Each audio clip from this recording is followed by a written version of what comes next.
How's everyone going? Good. Everyone excited about the royal wedding? No. Well, I for one am. Deep down, I'm actually a hopeless romantic.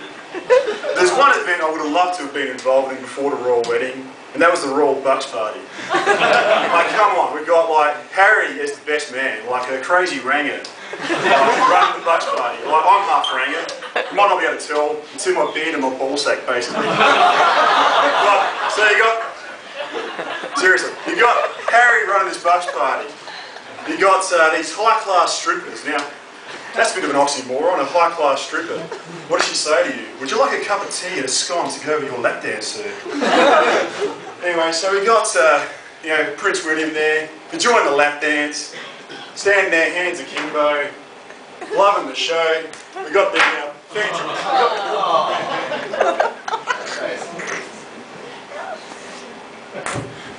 We got. So he's standing there, hands akimbo. We've got the lovely lady who's gyrating in front of him, the G-string popping off in his face. All of a sudden he pulls out his dollar note, or they call it a pound over there, is that right?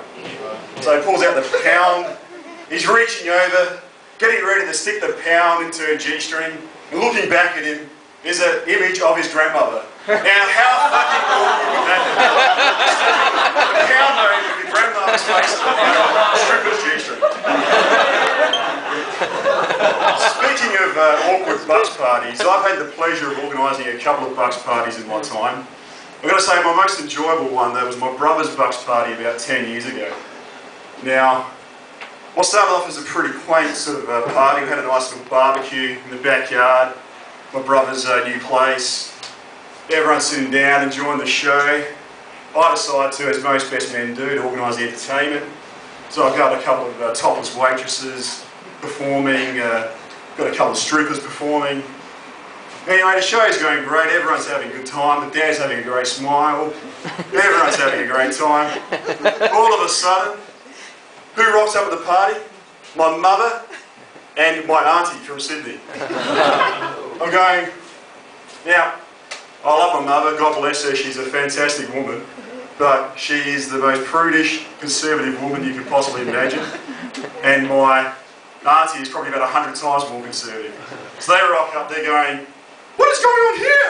What are you doing? What are you doing? Get some clothes on, get some clothes on. I'm going, no, keep the clothes on. I paid you to strip and I paid you to serve beers topless.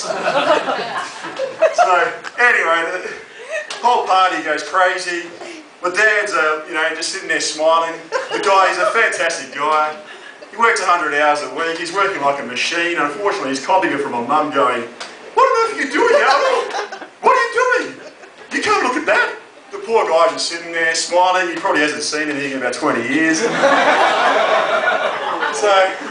no, I love my mum. She's great. Anyway, getting on to a slightly different topic. Speaking of sweet spots, it's not all doom and gloom for the residents of Christchurch, New Zealand. Yes, unless you've been living in a bubble lately, you probably realise that they had an earthquake there, unfortunately. But it's one industry in particular is going gangbusters at the moment as a result of the earthquake, and that's the prostitution industry. I kid you not, I read this in the paper recently. Mind you though, who the hell keeps statistics about prostitution?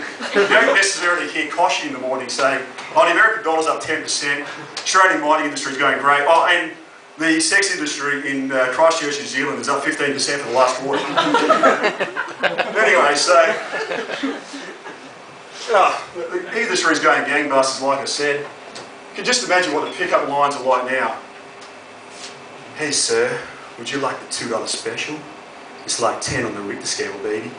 Well, at least they're not shagging sheep anymore. Anyway, look, everyone's coming to the aid of New Zealanders. America's providing infrastructure support, although given their economic state at the moment, I'm not sure how much support they're really giving. You've got the Chinese, they're supplying raw materials which they purchase off us for nothing. They're supplying cheap toys that'll break apart in about 5 minutes as well. And Australians, we are doing our part. We're doing our part, us Australians. Yeah. We're supporting our Anzac partners. You know what we're doing? We're shipping back 300,000 New Zealanders back to where they belong. Hey, speaking of disasters, I guess everyone would have also heard about the disaster in Japan. Tragic, really. I mean, an earthquake, tsunami, nuclear disaster. Well, at least the whales have finally got their revenge. I can just imagine them hacking away at the bottom of the ocean. They fashion their tools out of fossilised instruments. Under the sea, under the sea, under the sea, under the sea. Love is my vector, down where it's wet, to take it from me. Okay. Yeah, that's all I can imagine what they're doing. Now, what is it with all the natural disasters issue? Like, seriously, has Mother Nature had a really bad case of PMT or what? Like, you know, when she's bawling her eyes out, we get a flood. When she's blowing hot hair, we get a cyclone. But we need someone strong. We need a strong male influence to take on Mother Nature and all the crap that we're receiving. We need Captain Planet. Not the Captain Planet from the early 1990s. We need a modern day Captain Planet. And we go something like this.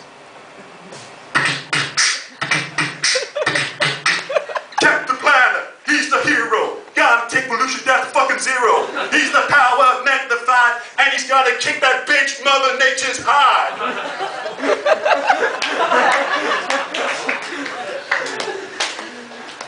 Anyway, look, enough about strippers and prostitutes. Time to move on to a real, truly dirty profession, the legal profession. I was at a seminar recently, expecting to get educated by, you know, some legal discussion. Sitting there during the session, this guy who thinks he's like top shit. There's two things I hate in this world actually: pomposity and arrogance. Okay, so this guy sitting there doing his presentation, racing through the material like 100 miles an hour. The only time he'd like, you know, stop and take a breath would be to say how great he was, basically. And I'm thinking to myself, you're a lawyer in Adelaide. It's like saying you're the world's tallest midget. No one gives a fuck. So anyway, he's going through his material. All of a sudden, suddenly this cleaner walks into the room. Poor guy just walks in there and goes, oh, sorry, wrong room. This guy in his pompous voice decides to say, well, you're obviously not part of this seminar, are you? Ha ha ha ha ha.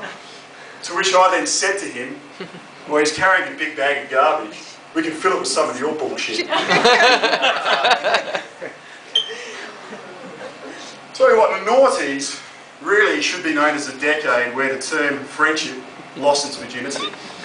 Like, how many people here have a Facebook account? Come on, put it out. We're all on it, I'm on it, I gotta confess I'm on this.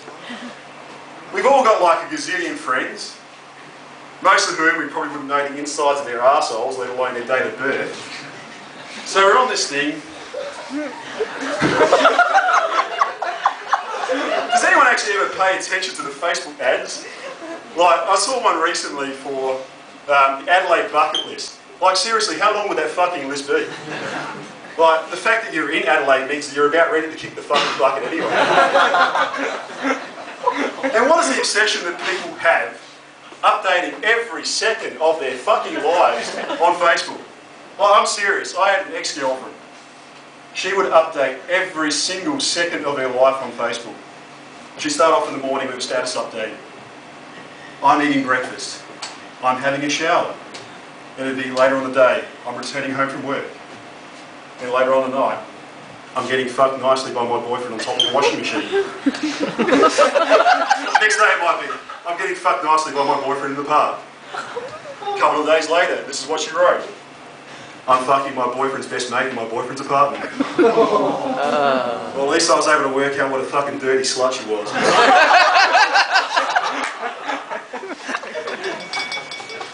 So, look, you know, Facebook has almost become like a quasi-dating site. You know, we've got, it's almost like the, like, a bit like RSVP, except it's for RSVP for cheapskates, really. I mean, half the people you have on there, they're like either women you've banged, women that you would like to bang, or women that, you know, you're uncertain whether they want to bang you or not, but you've got on there anyway.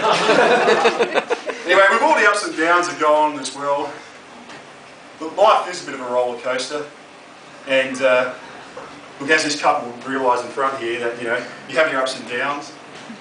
you know, you might get it since the world's been turning, okay? We didn't start the fire, okay? It's been going on since the world's been turning, okay? So I'd like to end with a little bit of a song.